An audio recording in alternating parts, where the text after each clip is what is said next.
Mas há um problema que Hitler não consegue resolver, a não ser de uma maneira, que é como é que nós chegamos a esta crise?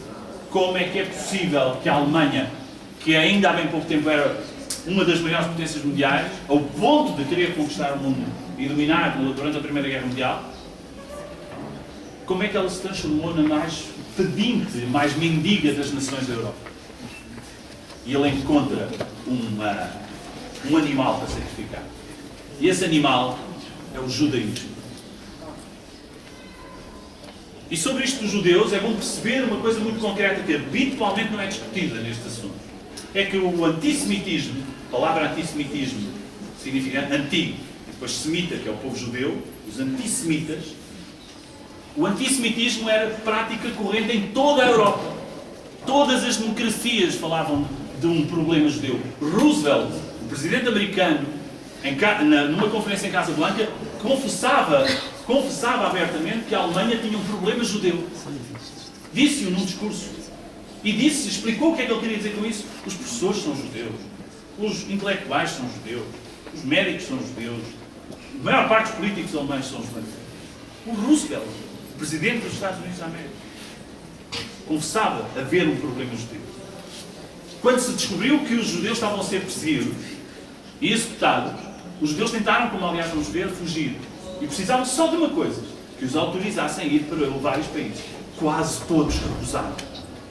Ninguém queria judeus nos seus países. E esta cultura antissemita existia em todas as nações ocidentais.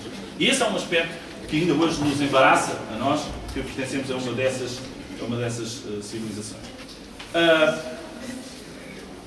Mal Hitler chega ao poder, ele vai suspender as liberdades individuais, porque considera que estamos numa situação de crise e são-lhes entregues poderes ditatoriais de suspensão da liberdade de expressão, aplica imediatamente a censura e praticamente todas as liberdades cívicas são suspensas.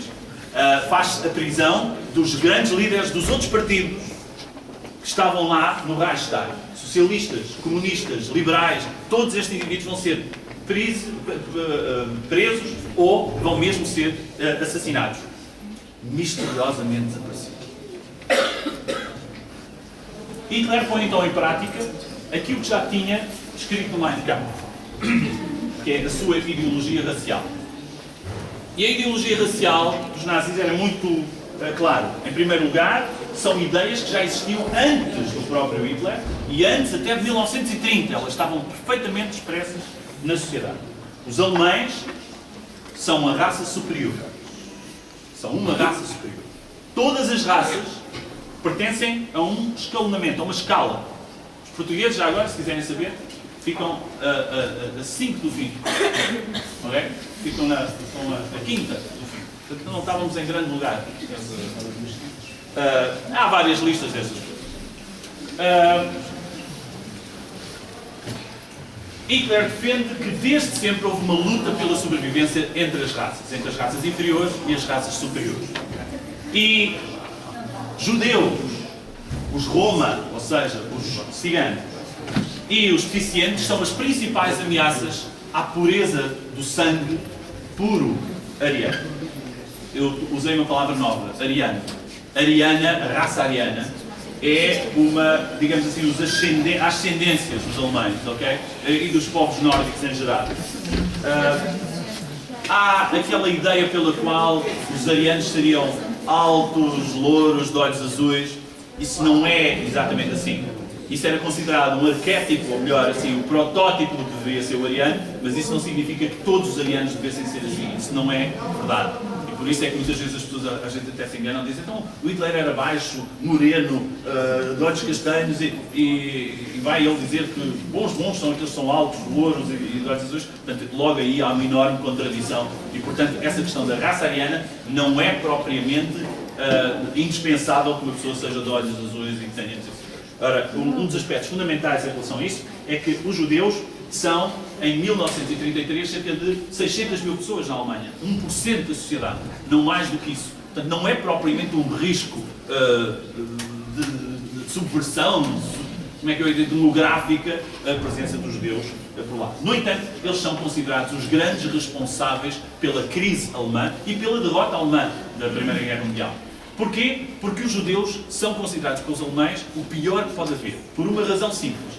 Não têm pátria. Não têm um sítio que se chama Judeia, onde vivam os judeus. Não têm uma pátria. Então o que é que esta gente faz? Esta gente, segundo a leitura nazi, o que faz é espalha-se pelo mundo inteiro, em todos os países, e nesses países, como se fossem sanguessugas, ocupam os cargos de poder e de influência económica, aproveitam-se dessa posição e sugam toda a riqueza para si mesmos. E não são verdadeiramente leais à nação que lhes dá essa riqueza, e esse poder, essa influência. O que eles são é leais entre si e ajudam-se mutuamente uns aos outros, naquilo que eles chamam a diáspora. Aquilo que os nazis falavam era que havia um plano mundial judaico para dominar o mundo. Ainda hoje, vocês conseguem encontrar sites, ainda antes de ontem estive a ver um site, que se está completamente dedicado a provar que esta ideia é verdadeira. Que os judeus ainda hoje se esforçam por garantir que têm o poder. Digo-vos um caso bem contemporâneo. Newt Gingrich estão neste momento nos Estados Unidos a disputar quem é que vai ser o candidato republicano à presidência, aquele que vai competir contra o Obama. E há dois candidatos neste momento que se perfilam. Pode haver mais, mas para já há dois, que é o Newt Gingrich e o Mitt Romney. Nesse site havia uma notícia que dizia que o Newt Gingrich tinha acabado de receber 5 milhões de um tal Goldstein. Agora, Goldstein é um nome judeu. Portanto, novamente esta ideia está aí presente ainda hoje. Há esta visão conspiradora de que há uma rede, um povo judaico que, com os seus tentáculos, vai tentando dominar o mundo todo. Isto é uma conspiração paranoica, absolutamente paranoica, completamente injustificada, sem rigor absolutamente nenhum, e que se aproveita de uma coisa que é essencial nos dias de hoje, que é o medo. Ter medo das coisas. E isso é indispensável para se compreender todo este problema nazi. Em 1935 surgem as leis de Nuremberg. As leis de Nuremberg proíbem os casamentos interraciais, proíbem todos os judeus de frequentar escolas públicas, teatros, cinemas, certas zonas das cidades, piscinas, evidentemente, zonas de férias. Todas estas áreas passam a ser vedadas à presença de judeus, que, por isso mesmo, têm que passar a ser identificados com a chamada Estrela de David. A Estrela de David passa a ser, como sabem, dois triângulos invertidos, amarelos, a dizer Yuda, judeu, e que servem para provar que uma pessoa é daquela religião e que, portanto, não pode entrar em determinados sítios. Quem não obedecer a esta responsabilidade, a este dever público de usar a Estrela de David amarela, então pode ser preso, pode ser executado. Para além desta identificação, que é um gesto de dominação, e é um ato de domínio, claro, de dominação, há a penhora, a confiscação dos bens aos judeus. Tudo quanto eles possuíam foi-lhes retirado. Casas, propriedades, bens, todas as riquezas móveis, tudo o que tivessem, eram obrigados a vender os seus negócios por preços irrisórios, e em novembro de 1938 o Partido Nazi organizou a chamada Kristallnacht, a Noite de Cristal. Parece qualquer coisa natalícia, não é? Mas a Noite de Cristal foi simplesmente um ato organizado em toda a Alemanha para destruírem todas as montras de todas as lojas pertencentes a judeus. Como é que nós sabemos que uma loja pertence a judeus? É muito simples. Basta ver a montra, porque o Partido Nazi tinha ficado com a responsabilidade de pintar nas montras a expressão Juda. E muitas vezes, Juda significa judeu, e muitas vezes tinham indivíduos do partido que eram devidamente fardados. Às vezes nós olhamos para aqueles indivíduos e julgamos que são tropas, não são tropas, pertencem a um partido político que funcionava era paramilitar e, portanto, tinha um uniforme, e o que acontecia era que esse indivíduo ficava à porta da loja para tentar saber quem é que ia comprar coisas às lojas dos judeus. Um boicote ativo, não é um boicote passivo, um boicote ativo para isso. A Kristallnacht é literalmente os vidros espalhados pelo chão. Dentro daquela ideia da ideologia racial, há uma palavra nova que eu gostava de vos apresentar, que é a palavra eugenia. A eugenia é um conceito também rássico, segundo o qual, se nós soubermos restringir os casamentos entre pessoas, nós vamos conseguir, para impedir a contaminação da raça superior, é isso que se pretende. Então, começou a haver uma política ativa de esterilização para impedir que as mulheres pudessem ter filhos. E então, cerca de 500 crianças africano-germânicas, que eram chamados os bastardos do reino, que é uma história impressionante, são, no fundo, os filhos de soldados africanos que tinham ficado na zona, é o chamado buffer zone, a zona de fronteira que a Primeira Guerra Mundial tinha definido ali na zona do Reno. Os filhos desses indivíduos vão ser retirados, portanto, são filhos de soldados africanos e mulheres alemãs, e vão ser retirados a essas pessoas, aos seus pais, e depois vão ser esterilizados. Crianças, estamos a falar de crianças. Cerca de 350 mil mulheres foram química e radiologicamente, ou seja, por radiação, foram esterilizadas no sentido de garantir que não voltariam a ter filhos. Cerca de 30 mil ciganos e negros foram também esterilizados para garantir que essa parecia a maneira inteligente de garantir que a raça judaica não continuaria. Começam então a surgir novas designações, como a designação dos indesejáveis. Quem são estes indesejáveis? 5 a 15 mil. Basta a mera denúncia, basta que alguém seja denunciado como homossexual para ser interrogado e, eventualmente, preso apenas por isso.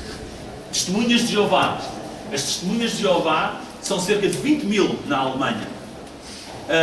Eu convidei este ano os representantes locais das testemunhas de Jeová, Paulo Pedro, com quem já tive o gosto de falar, e o Sr. José, que eu conheço, que já me cortou o cabelo milhões de vezes. A sua fé proíbe-as, obviamente, de prestar juramentos a outra entidade que não seja Deus, e, portanto, o que se passa é que isto gera logo problemas graves. Vejam, por exemplo, este pequeno gesto da saudação nazi. O pequeno gesto da saudação nazi era um identificador de uma testemunha de Jeová. Porque, desde o princípio, as testemunhas de Jeová recusavam-se fazer esse gesto Heil Hitler. Já repararam que não é Heil Deutschland? Não é Salve a Alemanha, mas é Salve Hitler. Portanto, o juramento é feito a uma pessoa, a um indivíduo, Heil Hitler. E faz-se o juramento, os soldados juram, e o juramento dos soldados não é feito com a mão assim, é feito com a mão assim. O juramento oficial dos soldados é feito desta forma e é Heil Hitler, não sobre, claro que o hino é Deutschland, Deutschland über alles, portanto, Alemanha, Alemanha acima de tudo, mas o juramento é feito em relação ao próprio Hitler, e é esta personalização que as testemunhas de Jeová não podem nem vão aceitar. Resultado prático, não fazem saudação nazi. Ora, se não fazem saudação nazi numa circunstância em que todas as pessoas têm que fazer a saudação nazi, é fácil identificá-la. E depois havia outra coisa em relação às testemunhas de Jeová, que é, eles não tinham grande problema em se identificar. Pelo contrário, a sua vocação era justamente a bater porta a porta e espalhar a palavra. E, portanto, o que acontece é que isso fazia com que necessariamente a sua visibilidade e a sua notoriedade fossem muito fáceis de atingir.